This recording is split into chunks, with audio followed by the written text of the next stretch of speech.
बहुत सी चीज़ें बोलने में बड़ी आसानी होती हैं, लेकिन वास्तविक रूप में जब करने की बारी आती है, उस समय हम लोग पीछे खिसक जाते हैं और उस समय हमारे पास बोलने के लिए शब्द नहीं होते। जैसा कि मान लो मैं कोई चीज़ खरीद के लेके आई हूँ, वो 100, 500 या 1000 या 5000 या 10,000 की हो सकती हैं। अगर हमसे कोई मांग लेता है तो हम 10 बार सोचते हैं और हमारा मन नहीं करता उसको दे दें। और कोई एक दिन के लिए भी मांग ले तो भी हम देने के लिए अग्री नहीं होते हैं। हम ये कहते हैं कि ये चीज़ मैंने लाई है, मेरी है, मैंने इतना पैसा खर्च किया है, मैं कैसे दे दूँ। जब हम कोई एक वस्तु के लिए इतना सोचते हैं और हमें ऐसा लगता है कि मैंने इसके लिए पैसे खर्च किए हैं, क्योंकि उसके लिए तो ऐसा भी हो सकता है कि अगर मानो कि अगर हम चाहें तो वो अगर चीज़ हमसे चली भी गई, हमने किसी को दे भी दी, तो हमारे पास ना ऑप्शन होता है कि हम वैसी चीज़ वापस ला सकते हैं, खरीद के वापस ला सकते हैं, क्योंकि वो पैसों में मिलती है। तो फिर हमारे समाज के लोग और ये जो बड़ी बड़ी डींग हाँकने वाले लोग ये कैसे भूल जाते हैं कि एक माता पिता जो अपने शरीर का एक अंश को जन्म देके फिर उसको पाल के पोस के बड़ा करके काबिल बना के और उसके साथ में हजारों लाखों करोड़ों रुपए की वस्तु देके एक अपनी औलाद को जो जो जिन इंसानों को सुपुर्द कर देते हैं, यानी बेटी को वो दे देते हैं। वो शरीर का एक अंग है। अगर किसी को बोल दिया जाए कि थोड़ी देर के लिए कोई वस्तु दे दे तो वो देने से पहले 1000 बार सोचता है। तो एक इंसान जिसने एक शरीर में से एक शरीर को जन्म दिया, शरीर का एक अंश है, वो उसको दे देता है जिंदगी भर के लिए।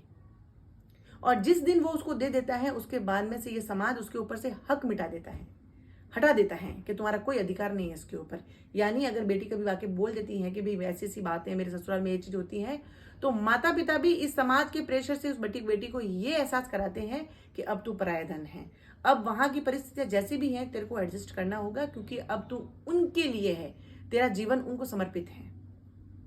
ये कहाँ का न्याय है।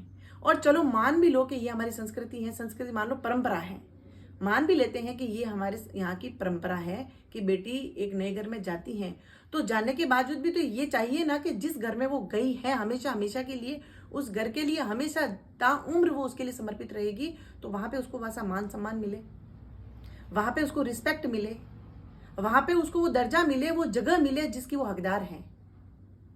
इतने सारे नए रिश्तों को अपनाने से पहले वो इतने सारे रिश्तों को छोड़ के आई है, जिनके साथ उसने 20 साल 25 साल 30 साल निकाले हैं, पल पल उसने जिया है, खून का रिश्ता है उनके साथ में।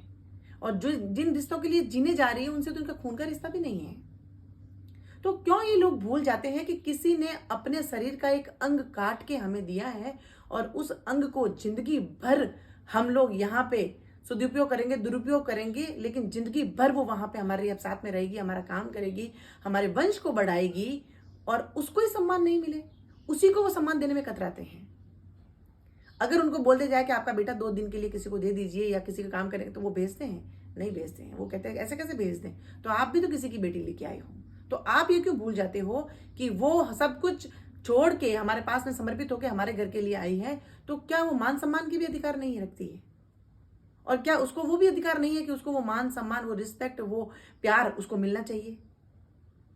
सोचिए। और यही बद्दुआएं कहीं ना लगती हैं, क्योंकि जब एक माता पिता अपनी बेटी को जब देते हैं तो उनके मन के अंदर बहुत सारे क्वेश्चन होते हैं, लेकिन इस समाज के प्रेशर की वजह से वो पूछ नहीं पाते हैं। और उनको क्या नहीं पाते हैं, उनको हमेशा ये डर रहता है कि अगर मैं ऐसा कहूं तो उनको बुरा ना लग जाए। तो मैं उन माता पिता को भी ये कहना चाहती हूँ कि आप लोग एहसान कर रहे हैं, लेके जाने वाले एहसान नहीं कर रहे हैं।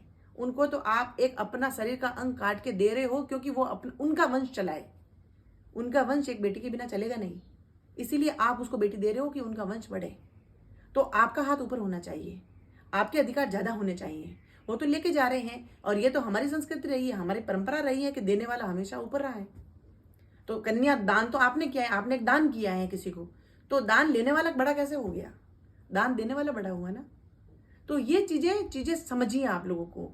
और जो माता पिता ये कहते हैं कि बेटी को हमने देके अब बेटी के ऊपर से हमारे अधिकार हट गए हैं, तो उनको मैं बता दूं कि ये अधिकार आप लोग अगर हटाते हैं तो आप लोग बुजदिल हैं, आप कमजोर हैं। आपने आपका बच्चा बेटी दी है उनका वंश बढ़ाने के लिए, क्योंकि ये एक हमारे यहाँ की परंपरा रही है। ठीक है, आपने दे दी है, लेकिन इस तरीके से ये नहीं होता है कि उसको गाली गलौज बोले, कोई डांटे पीटे मारे, सम्मान न मिले तो आप लोग बोले ही नहीं। आपकी बेटी है, वो कोई घर की वस्तु नहीं है। वस्तु के लिए भी लोग बोल देते हैं कि इसको संभाल के रखना। कोई एक सोने की चीज देता है, किसी को पहनने के लिए देता है, तो उसको बोलता है घुमा मत देना, खराब मत कर देना, तोड़ मत देना। तो आपने तो आपका शरीर का एक अंग दिया है, आपका अंश है वो, तो आपके उनके ऊपर से, आपकी बेटी के ऊपर से अधिकार कैसे हट सकता है आपका? ताउम्र आपका अधिकार रहता है और आप उसके लिए प्रोटेस्ट करें, आप उसके लिए स्टैंड लें। अगर उसके साथ में गलत होता है, अगर उसको मान सम्मान में कमी है, तो आप बिल्कुल बोलिए कि वो मान सम्मान के हकदार हैं। आप नहीं बोलेंगे तो कौन बोलेगा? इसीलिए आज अगर हम देते हैं तो हमारा अंश देते हैं, तो उसका मान सम्मान सबसे पहले है। धन दौलत अगर उसने काबिल बनाया तो वो खुद कमा लेगी, लेकिन मान सम्मान सबसे पहले मिलना चाहिए जिसकी वो हकदार हैं।